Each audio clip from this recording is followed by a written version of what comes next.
सीता ही पहिरा, सीता जी को पहराया, बढ़िया बढ़िया गहने, हाथ की कंगन बनाए, कान की बाला बनाए, और सब अलग अलग। वो नहीं है क्या वो कहते जो बालों में नहीं से लपेटा जाता जूड़े में,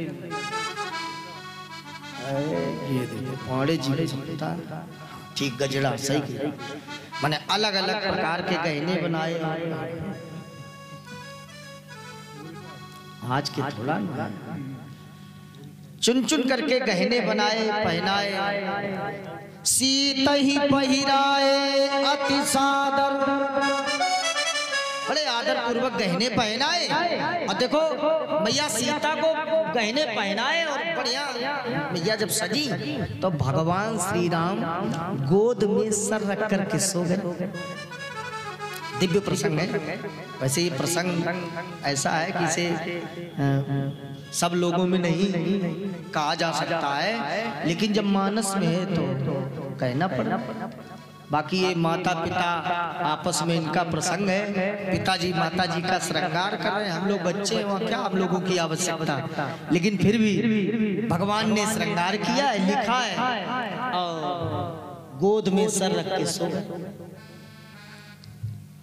देवताओं ने देखा, और दुद्धा देख लो ये राम है, ये मर्यादा पुरुषोत्तम राम है। पत्नी को सजाया और गोद में सर रख के सो गए। ये कैसे राम? एक ने कहा चलो परीक्षा लो, ये राम है कि नहीं है। अब उसमें कुछ तो जानकार थे कि इनकी परीक्षा कोई साधारण नहीं है। जिसने जिसने इनकी परीक्षा ली उसकी दशा क्या हुई आप जानते हो। परीक्षा किसने ली थी? सती की सीता कर वेशा, सती ने सीता का रूप बना करके परीक्षा ली। हुआ क्या? जल गई कि नहीं? तो देवता जान गए कि मामला गड़बड़ हो जाएगा, क्या करें। तो कई तो रहे थे कि चलो परीक्षा ली जाए, लेकिन जाए कोई नहीं। वही बात थी, ले छड़ाए सीका को, वही वाली स्थिति है। सब देवता कहे तुम चले जाओ, तुम चले जाओ, कोई नहीं तैयार। प्रखर तुम सुनो, कोई नहीं तैयार। एक तैयार हो गया। ये सेकंड हैंड खोपड़ी का था। कैसा था? ये देवताओं का राजा कौन? इंद्र, इनका बेटा क्या नाम? जयंत।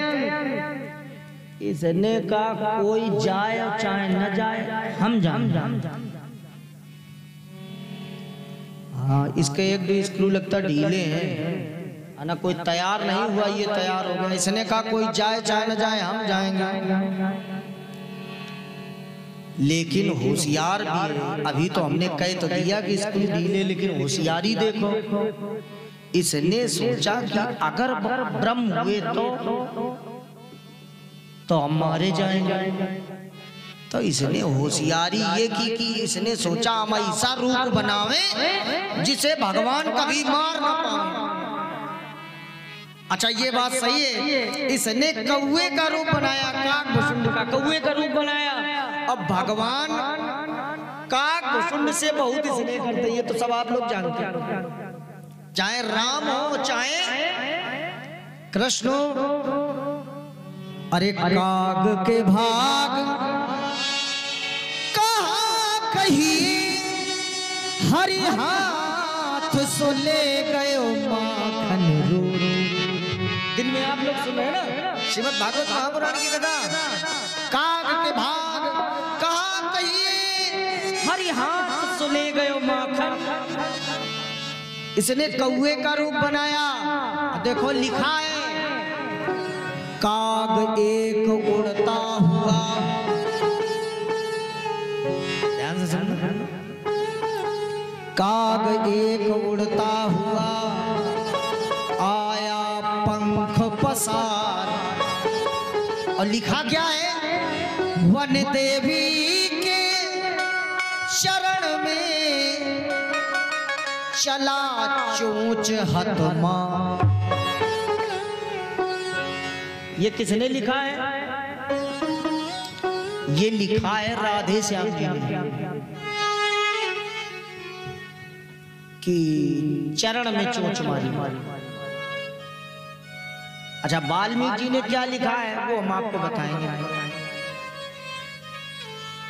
वो आप लोग स्वतः जान जाएंगे, हमें अपने मुख से नहीं कहना है।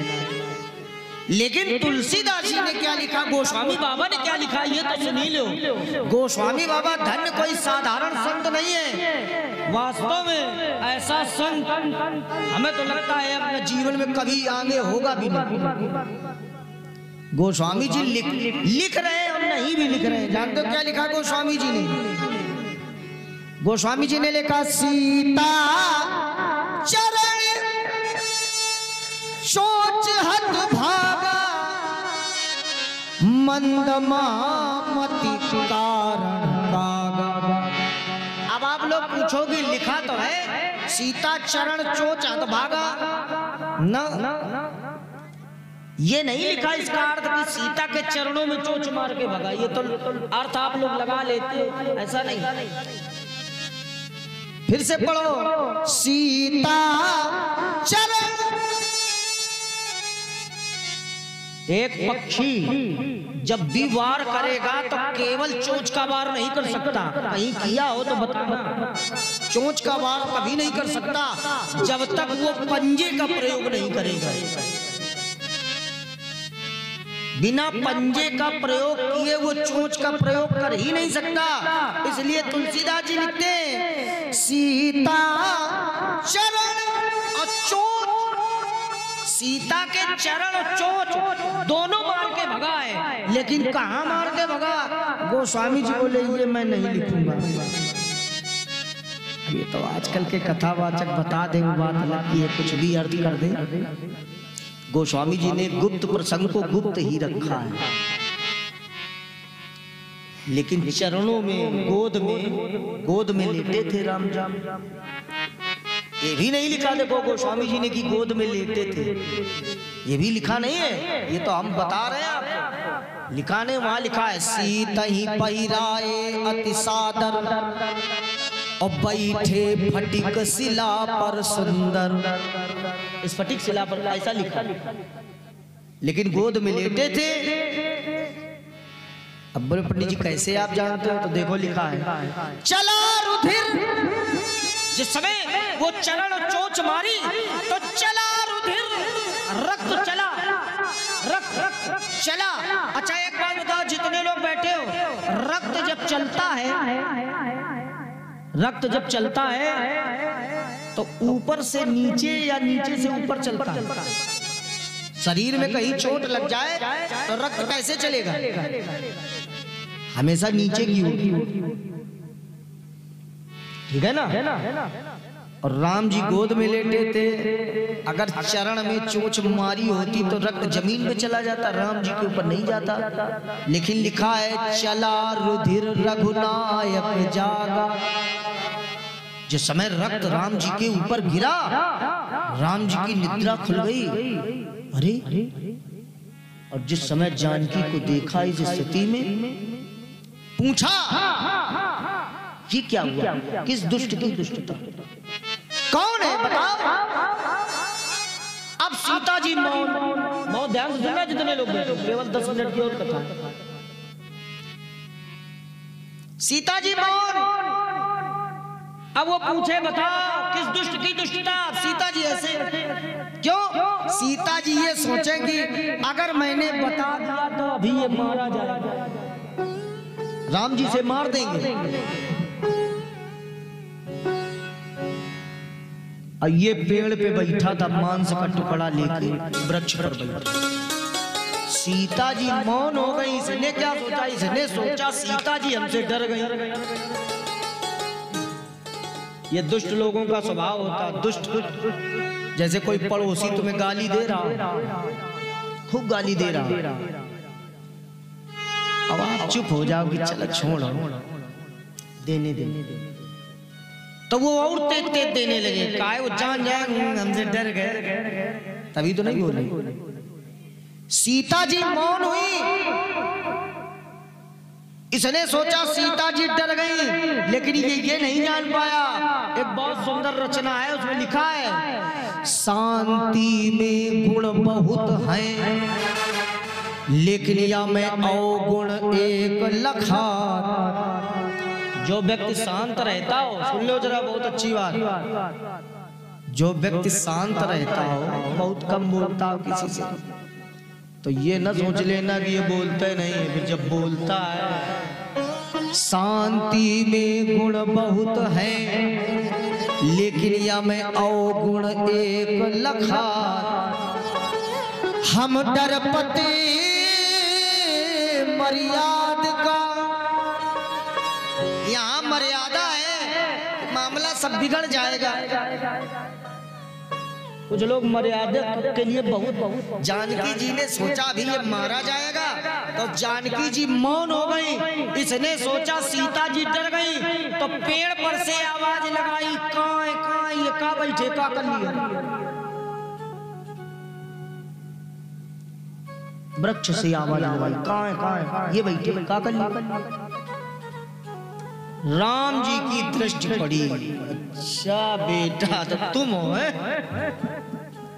लिखा है देख दुष्ट की दुष्टता को पे श्री रघुराय। राम जी को क्रोध आ गया।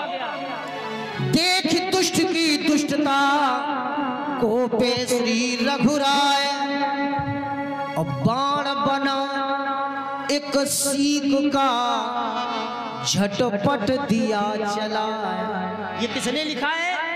ये राधे श्याम जी ने लिखा है कि एक सीख का बाण भगवान ने उठाया और ऐसे कर दिया कि लो बेटा। अब ये भखड़ा हुआ सीख से डर कर, अरे ये तो प्रभावशाली मामला। अब वो डरा, अब ये कहां जाए? जब आपत्ति आती है तो सबसे पहले बेटा बापे के पिता के पास पहुंचा, ओ पिताजी बचाओ बचाओ। अच्छा जैसा लड़का से थोड़ा बहुत ऐसे पिताजी हैं थोड़े, संदेह नहीं है। कल कथा सुनाई थी, देखा नहीं था आपने? अरे श्री गोवर्धन महाराज तेरे माथे मुकुट विराज। गोवर्धन की लीलम देखा था, इसकी खसक गई। तो ये जैसे लड़का वैसे पिताजी। अब लड़का बोला बचाओ पिताजी बचाओ। पिताजी बोले जल्दी जाओ, पीछे छिप जाओ। अच्छा ये बताओ लल्ला तुम भाग कैसे रहे, किस लिए? तो जयंत ने कहा ये बाण हमारे पीछे लगा, ये सीख का बाण। अच्छा ये साधारण बाण किसका है? तो इसने जयंत ने बताया कि ये ब्रह्म राम का है। तो इंद्र ने कहा फिर बताओ किसका? बोले ब्रह्म राम का। तो इंद्र बोला जितनी जल्दी हुई सके निकल लो। हाँ निकल लो यहाँ से, हम तुम्हारी रक्षा नहीं कर सकते। तो एक ग्रामीण अंचल की भाषा में जैसे तुलसीदास जी नहीं लिख देते हैं धूप को घाम, तुलसीदास जी ने नहीं लिखा। तो अगर ग्रामीण अंचल की भाषा में कहें तो इसने कहा महाराज आप हमारी रक्षा नहीं करोगे, आप तो हमारे बाप हो। इंद्र ने कहा बेटा हम तो तुम्हारे बाप हैं, लेकिन ये जो सीख का बाण है वो तुम्हारे बाप का भी बाप है, इसलिए निकल लो, हम रक्षा नहीं करेंगे। आज ये भटका है, क्या लिखा है? अरे तीनों लोकों में घूम फिरा,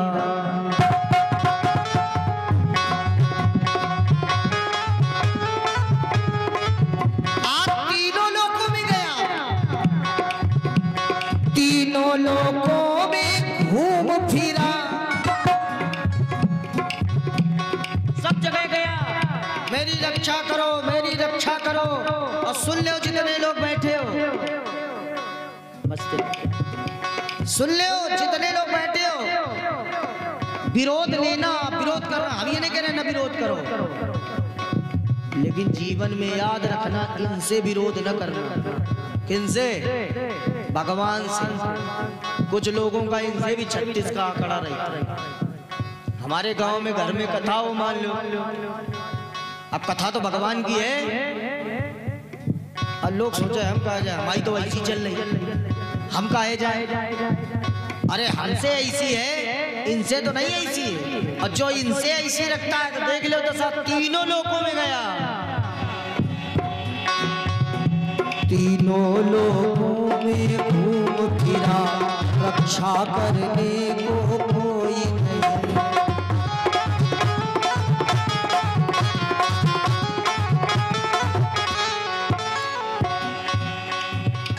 तीनों लोकों में घूम फिरा, रक्षा करने